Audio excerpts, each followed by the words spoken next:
a economia mundial ela deu uma certa abalada em virtude desses movimentos, são os chamados movimentos dessa pandemia. Mas o importante nessa história toda é aquilo que nós temos que olhar com mais atenção, que é justamente o grau de fraternidade que está surgindo por conta desse vírus. Nós nunca imaginávamos que um dia teríamos que ficar um certo período dentro de casa. Nunca imaginávamos que um certo período de nossas vidas nós íamos ter ruas vazias, casas cheias, ônibus vazios, carros parados na garagem, sem movimento, pessoas não visitando pessoas, nos utilizando apenas de celulares, telefones, televisão, gerando silenciosamente uma grande oportunidade a todos, que eu chamaria de fraternidade. As pessoas convivendo juntas dentro de casa, cada uma com a sua própria personalidade, as suas diferenças, os seus desejos, as suas frustrações, as suas próprias insatisfações, por estarem convivendo dentro de casa, se viram obrigados a ter ações diferentes. Se viram obrigados a serem mais tolerantes, mais amigos, mais compreensivos e aceitando mais as diferenças que existem entre uma pessoa e outra, porque ninguém é igual. Até o próprio entendimento é diferente de uma para com outra. E essas diferenças que precisaram ser administradas trouxe para muita gente dentro da sua própria casa um novo ar, uma nova compreensão, um novo entendimento,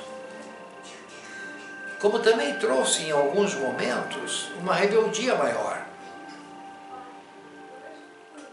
Mas todos, eu acredito, independente de quem seja, rico, pobre, isso não importa, teve que abrir mão de muitas coisas e dar prioridade ao relacionamento humano. O que antes não tinha tanta importância, por N razões. Não é isso que estamos discutindo, as razões. Mas o fato de ter que se adequar. Então, eu acredito que em muitos lares, em muitas casas, essa adequação deve ter sido, no começo, bastante terrível, porque mexe com a personalidade de cada um, mexe com as vaidades de cada um, mexe com a sensibilidade de cada um. Mas nesse exato momento, essas coisas são de menor importância. O de maior importância é justamente a relação humana. Independente do que um acha ou deixa de achar, o que um pensa ou deixa de pensar, o que um faz ou deixa de fazer. É a relação humana no seu compartilhamento. Marido e esposa, pais e filhos, mães, avós e assim por diante. Este compartilhamento produziu uma nova oxigenação dentro da família. E acredito que muitas pessoas que antes não conseguiam se entender, tiveram que dar um jeito, porque não tinha alternativa. Tiveram que se entender de uma forma ou de outra, e devem ter descoberto também que este entendimento trouxe um grande benefício. Porque antes de ser marido e mulher, são dois seres humanos. Antes de serem irmãos, são dois seres humanos. Antes de ser pais e filhos, são seres humanos. Então, esse fator do ser humano passou a ter mais relevância, onde as pessoas se viram na condição de aprenderem a se relacionar mais, aprenderem a se respeitar, aprenderem a ouvir e descobrir que para cada coisa tem o seu tempo certo, tem o seu momento adequado. Que não adianta simplesmente alterar a voz e dizer quem manda sou eu, porque o caos se instala. Então, com isto, aquelas relações humanas mais tumultuadas tiveram que ter mudanças. Os ajustamentos se tornaram necessários. É claro que tudo tem as suas exceções. Existem alguns que possivelmente não tenham conseguido atingir um patamar mais elevado dentro da sua relação humana. Mas muitos devem ter conseguido. E a estes eu parabenizo, porque não adianta discutir nem brigar. O fato é, temos que nos compreender, porque acima de tudo, somos seres humanos. E o ser humano é dotado de uma grande capacidade de inteligência, de mensuração, de quantificação, de estratificação, de elaboração e de compreensão, que permite, acima de tudo, saber colocar os seus próprios limites e compreender as suas fraquezas e a fraqueza do próximo, e não fazer dessas fraquezas os seus alvos para ataques. É uma grande lição. Então, sob esse aspecto, esse conceito de vírus foi bem interessante, porque forçou as pessoas a pensarem melhor. Forçou as pessoas a se compreenderem mais. Em outros aspectos, nesse momento aqui, se tornam irrelevantes, porque não é questionável. Não é o momento para isso. Porém, uma coisa é importante. O diálogo que se estabeleceu, com certeza, deve ter sido muito interessante. Que através desse diálogo as pessoas até conseguiram se conhecer um pouco mais, se entenderam um pouco mais.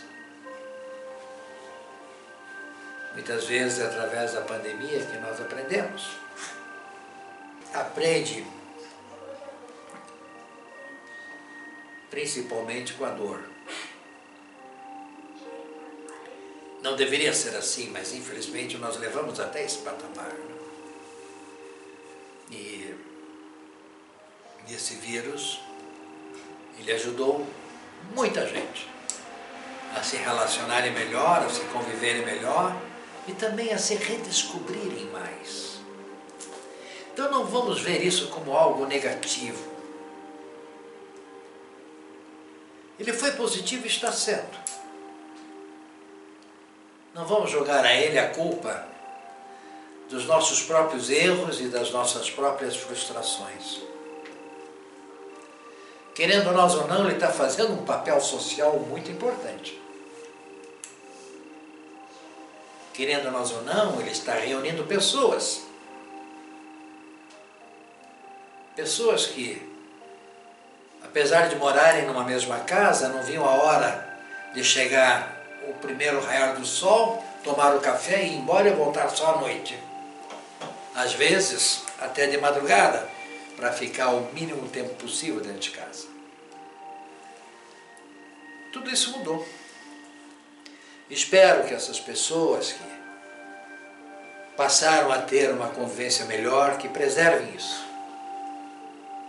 Que tudo isso está ligado a um grande sentimento chamado amor fraterno.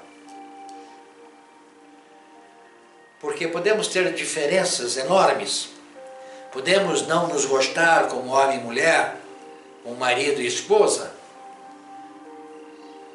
Tudo bem, só que acima disso existe a relação humana, que é a mais importante. Porque é através da relação humana que nós estabelecemos, e sempre estabeleceremos, a nossa forma de agir e de nos conduzir diante de qualquer tipo de problema. E a gente despreza muito esse aspecto da relação humana. E ela é tão importante porque ela nos auxilia muito. O próprio entendimento se torna muito melhor. A compreensão também. O casal pode se separar, mas não se rompe a unidade. Que é aquela unidade que foi construída através dos filhos que vieram daquela relação. Então isso é importante. Eu acho que até isto, esse vírus está ensinando as pessoas que têm um pouco mais de rebeldia. Não vamos jogar a ele toda a culpa daquilo que estamos passando. Tem também os aspectos espirituais envolvidos. Mas aí vai muito dos estudos da catologia e também de manuscritos antigos e da Bíblia, por que não? Da Bíblia hebraica. No mundo tudo se renova de tempos em tempos. E as pessoas também precisam se renovar. E não devemos nos esquecer que nada acontece por acaso, seja em nossa vida pessoal, ou seja no universo em que vivemos. Tudo tem um sentido, nada é gratuito. Podemos até imaginar que seja, mas não é. Tudo tem uma função. E uma das funções que eu vejo é justamente promover mais lucidez no homem, mais entendimento entre os seres humanos. Então não é uma pandemia destruidora. E não nos esqueçamos também de uma coisa importante, que ninguém morre antes do seu tempo. Mesmo não sabendo quando vamos morrer, mas ninguém morre antes da hora. Todos que morreram até agora porque tinham que morrer. Não é fatalidade. É uma realidade cósmica isso. Querendo nós ou não aceitar, independente de religiões. Aqui eu não estou discutindo religiões, estou apenas colocando que tudo na vida acontece conforme o trajeto que já nos foi estabelecido. Podemos mudar algumas coisas, mas é muito pouco. Então, não vejamos esse período como uma tragédia para o homem, e sim como um período de renovação, de novas perspectivas que vão começar a surgir, porque as sementes já foram plantadas. Vamos ver agora o que vai germinar dessas sementes. Então eu pediria que vocês pensassem sobre isto, refletissem, e nunca se esqueçam que o maior dom que nós temos, independente do que sejamos, é o nosso sentimento de solidariedade. Porque é ele que alavanca as nossas relações humanas, como também o amor que temos no coração.